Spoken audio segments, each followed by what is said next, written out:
Have you ever felt it? That deafening, ringing, vacuum-like silence in a room when all the words have been said, all the masks have come off, and you are left alone? Not because you were abandoned, not because you weren't good enough, but because you no longer fit. You no longer fit within the tight confines of others' expectations, in the primitive games of the ego, in the shallow, soul-sucking conversations. And in that thick, all-encompassing silence, like a poison, a question imposed by the world seeps in slowly, drop by drop. Maybe I'm just too much? Too strong? Too smart? Too deep? Too real?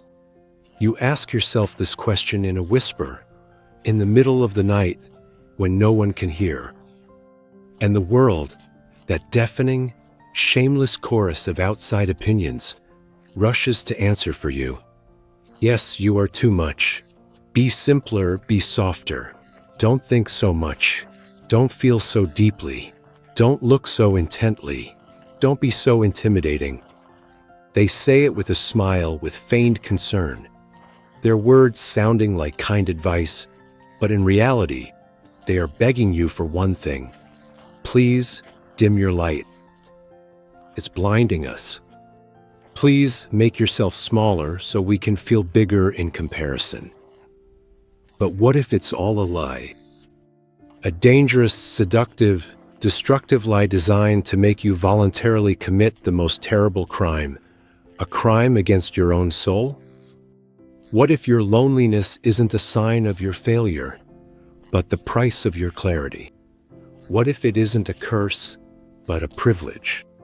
Because an intelligent woman who has walked through her own personal hell of self-discovery, who has burned to this ground and risen from the ashes, becomes more than just a person.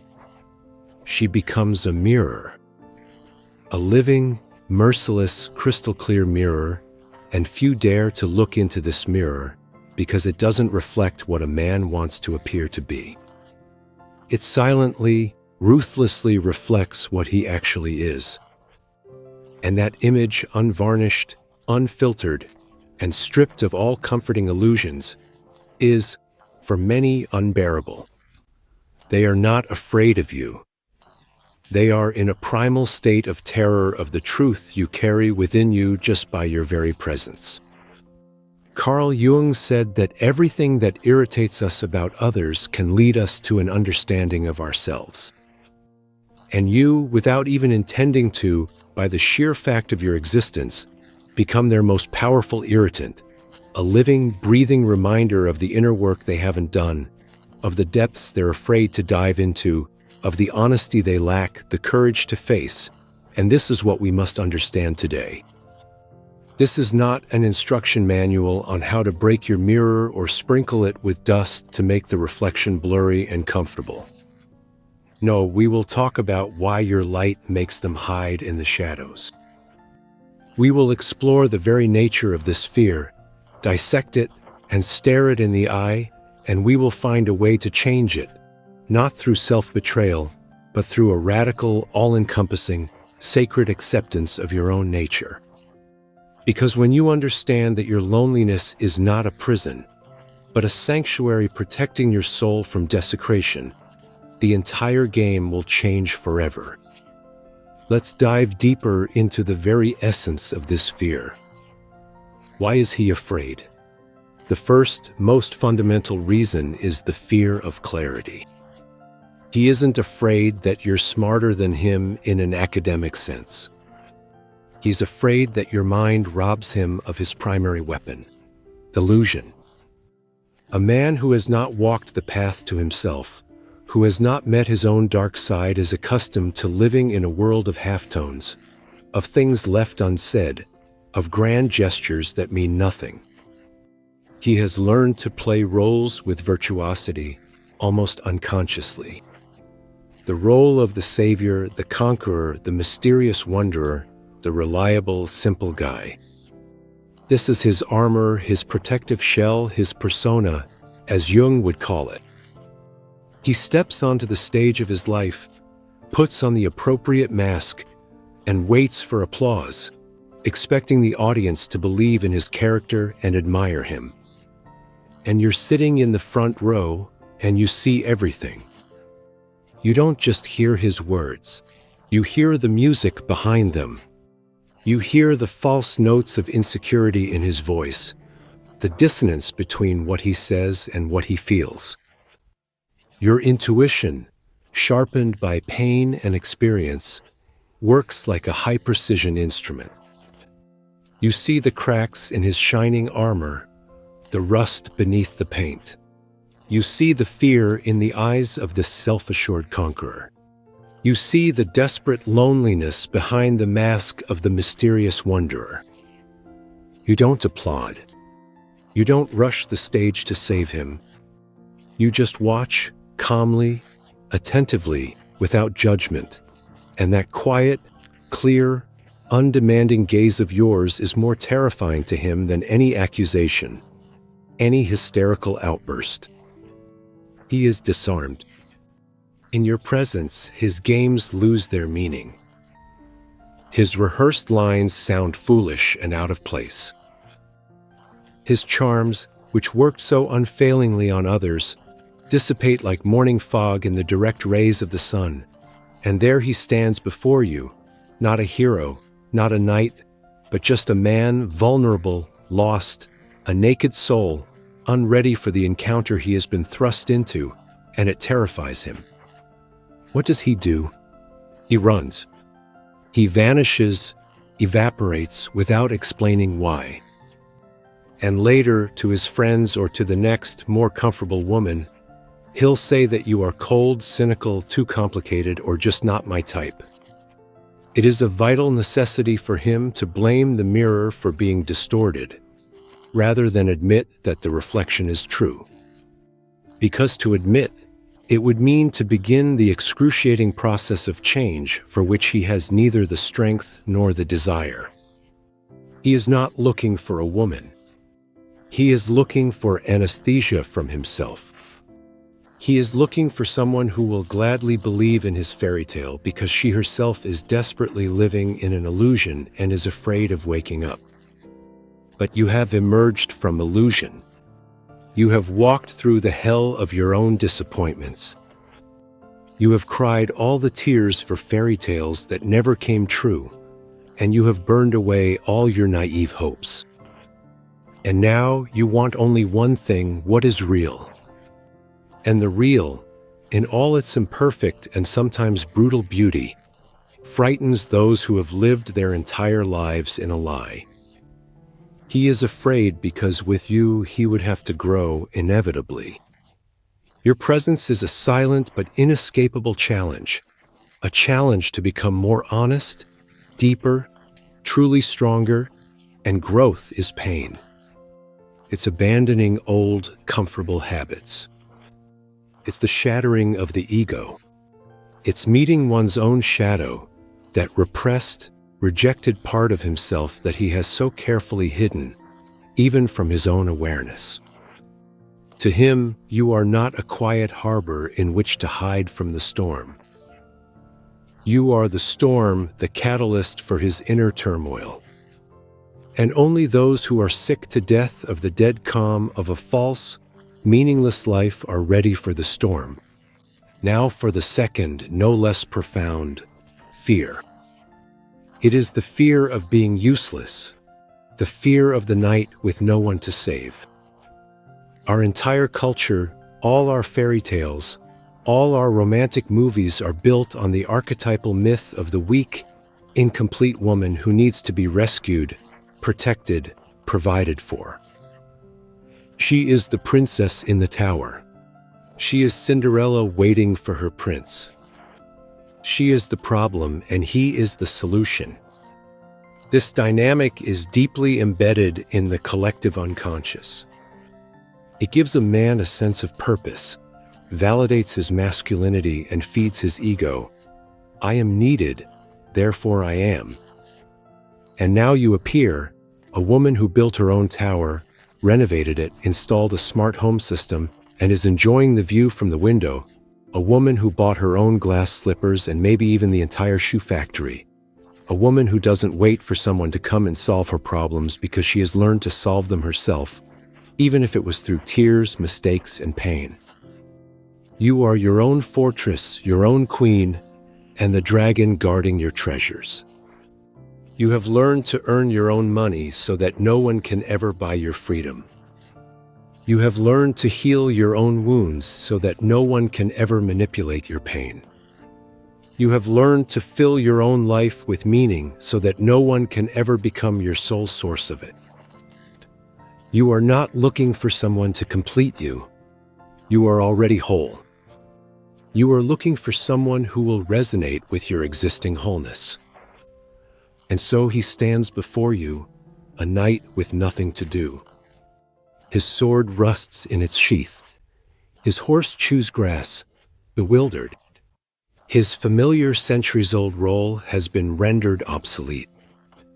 His standard toolkit money, power, patronage is useless here. He doesn't know what to offer you.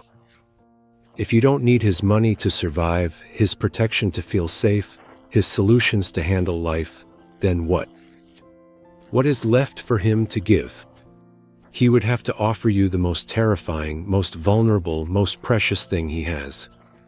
His soul, his authentic, unveiled presence, his truth, whatever it may be, his vulnerability, his doubts, his dreams.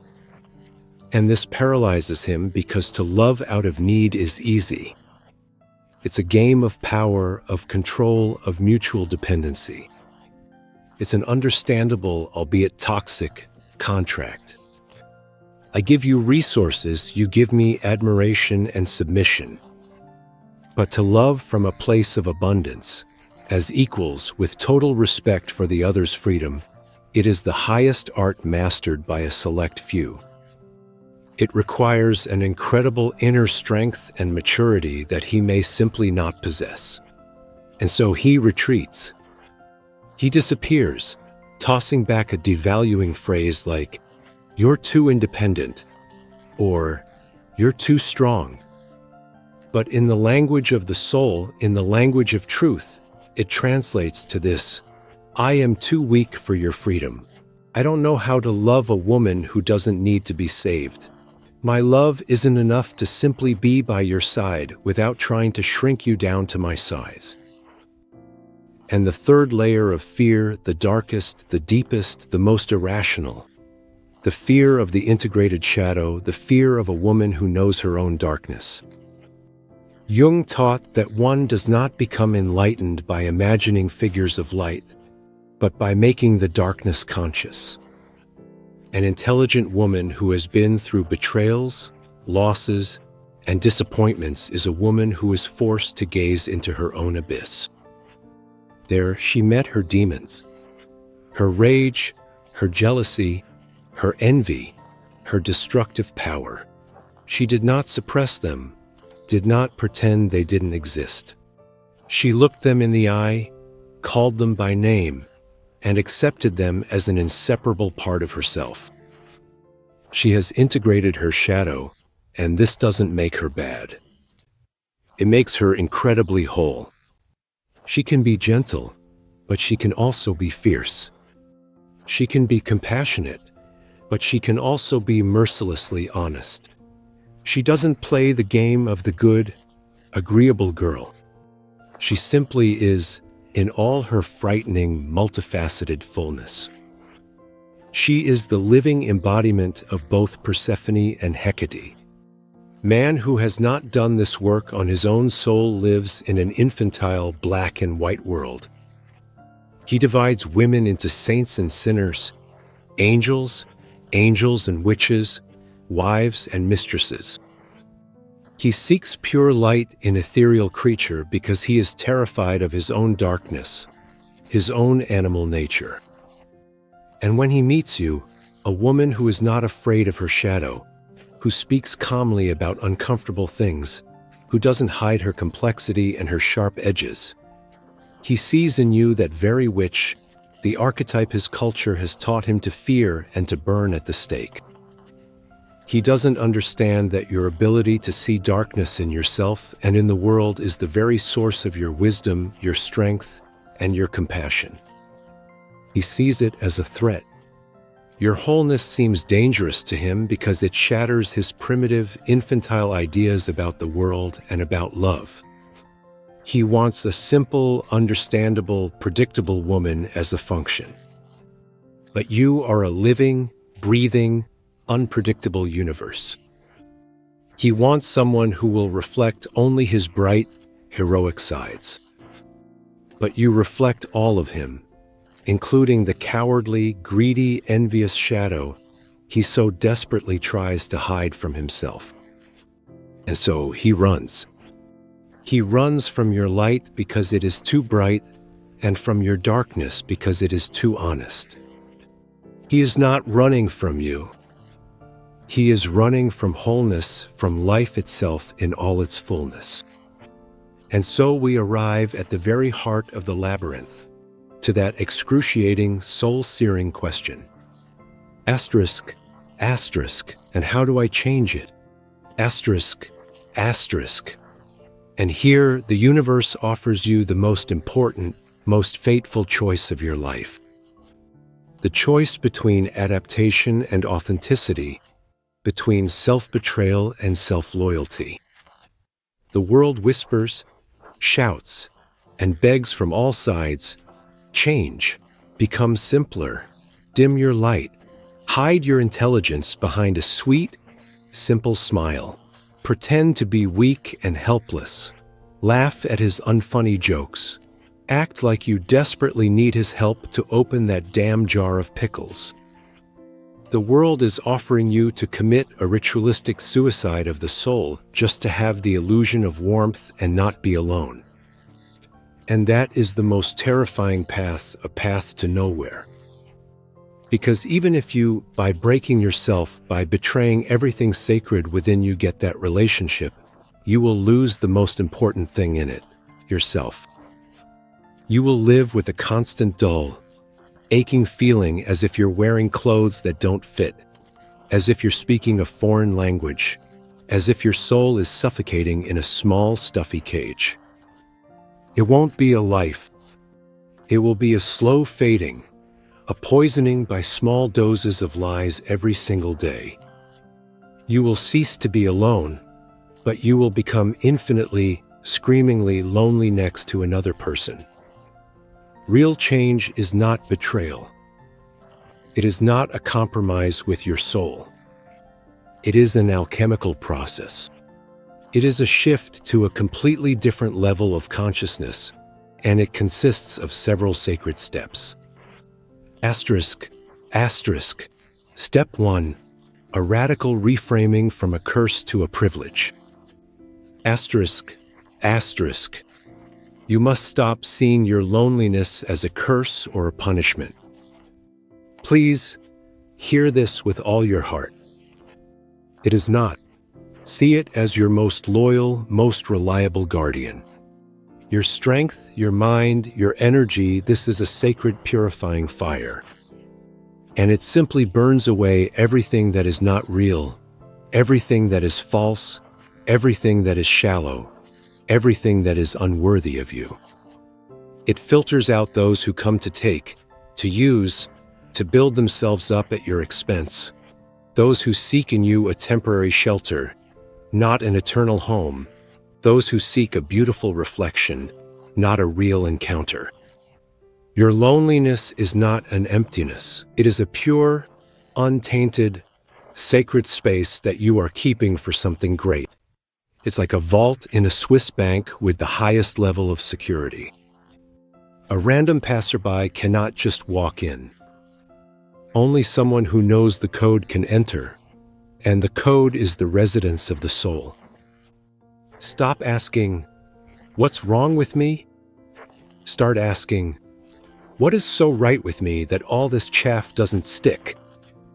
Step 2. An energetic shift from seeking to radiating. As long as you are in a mode of seeking, you are, even unconsciously, broadcasting a signal of lack, a signal of need into the world. You are essentially crying out into the void, "I am incomplete. I am broken. I need someone to make me whole." And to this signal, like sharks to blood, predators and parasites are drawn, those who want to feed on your energy, who want to fill their own inner holes with you. Flip the switch inside yourself. Stop seeking. Start radiating. What does this mean? It means directing all of your colossal energy not outward, scanning the space for a suitable object, but inward, toward the creation of yourself and your life. Radiate your wholeness, your peace, your self-sufficient joy. Engage with your life as if no love from the outside will ever come again. And you must become the most interesting, most loving, most reliable, and most desired partner for yourself. Create, travel, learn, grow. Dance, laugh, earn money, build your home. Become even more yourself. Not to attract someone, but because that is the meaning of your path on earth. And then, by the great law of resonance, someone who vibrates at the same high frequency will inevitably be drawn into your field, into your light. Not because you were looking for him, but because you, two suns, simply could not fail to notice each other's light in the same galaxy. He will come not to your need, but to your fullness. Asterisk, asterisk. Step 3. The development of inner vision. Learning to recognize an equal. Asterisk, asterisk. Having recognized your own value and stopped seeking, you must learn to recognize the one who is worthy of entering your sanctuary. A man who is not afraid of an intelligent woman is not a mythical creature, not a unicorn. He is a man who has, himself, undertaken a great journey, who has gazed into his own abyss and was not afraid, who has met his demons and learned to negotiate with them, who has integrated his shadow and therefore is not afraid of yours.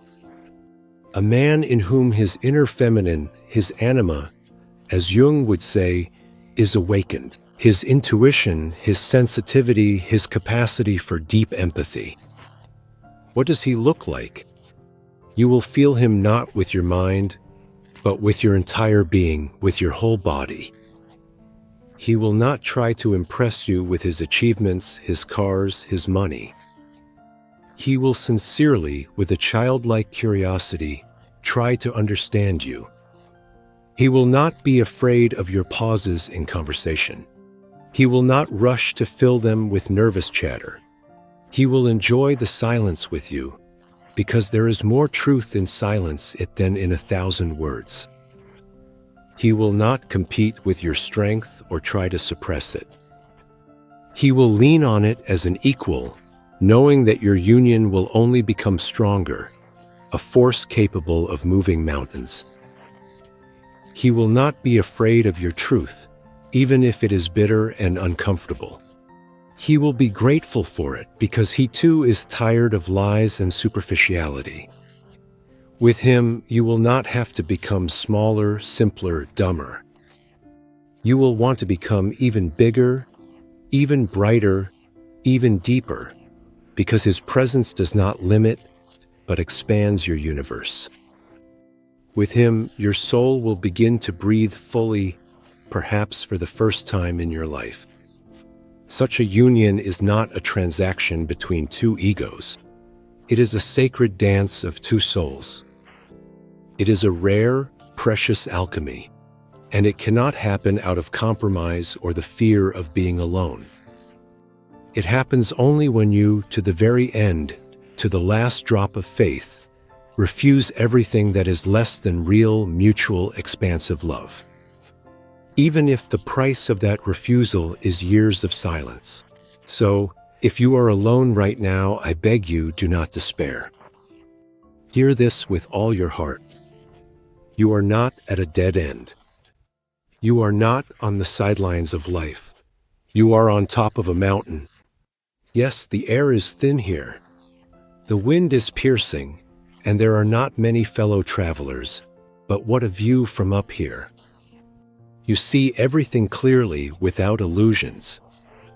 You see the horizon, and you are simply waiting for the one who is also able to climb up here, the one who had the strength, the perseverance, and the courage for this ascent. Do not descend into the foggy, stuffy valley of compromises where the crowds who are running from themselves wander. Do not settle for less. Your light is not a problem to be solved. It is a gift to be cherished.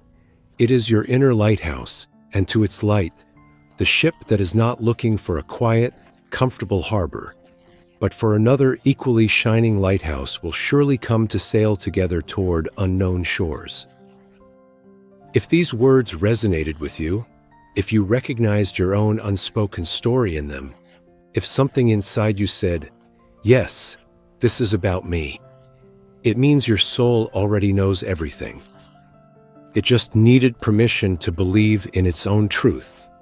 Help other women remember this too. Share this video with someone who is also sitting in silence, thinking there is something wrong with her. Hit like so that this light can spread further in the darkness. And if you're ready to make the sacred, unbreakable pact with yourself to never again apologize for your essence, to never betray your light, write one single all-encompassing word in the comments. Asterisk, asterisk clarity. Asterisk, asterisk. Let it be your mantra, your choice, your path. Subscribe to this channel to continue this deep journey together, because the world is already full enough of women trying to be convenient. It is time for the women who dare to be real, and you are one of them.